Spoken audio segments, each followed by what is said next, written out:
L'icône. Dans mon église, il y a beaucoup de belles icônes. Le mot icône est un mot grec qui signifie image. L'icône est un dessin oint avec le saint crème qu'on appelle l'huile de myron, et personne ne peut l'oindre que l'évêque avec l'aide des prêtres. Le saint crème qu'on utilise pour oindre les icônes est le même que celui avec lequel nous sommes oints après le baptême pour que le Saint-Esprit demeure en nous, et grâce à ce saint crème, nous devenons un sanctuaire pour l'Esprit de Dieu.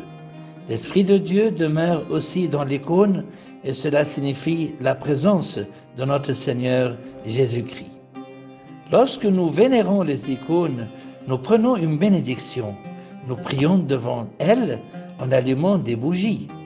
Les icônes de l'Église sont des dessins spéciaux, comme l'icône de notre Seigneur Jésus, celle de la Sainte Vierge Marie, ou bien celle du saint patron de l'Église, celle de l'archange Michel, ou celle des saints comme Saint Minas et Sainte Marina. Certaines icônes racontent des histoires bibliques de l'Ancien Testament, comme celle de Noé, ou des histoires du Nouveau Testament, comme les miracles de notre Seigneur Jésus. Les icônes se trouvent uniquement dans les églises et les monastères pour plusieurs raisons.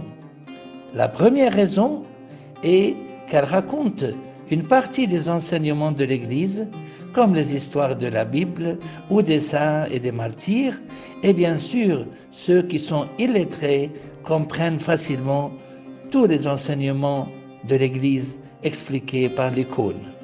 Deuxièmement, les icônes des saints ou des apôtres sont la preuve que l'Église les honore et les apprécie.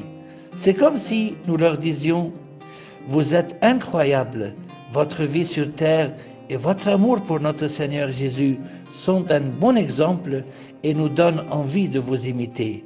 Mon Église est vraiment très belle, je l'aime beaucoup. »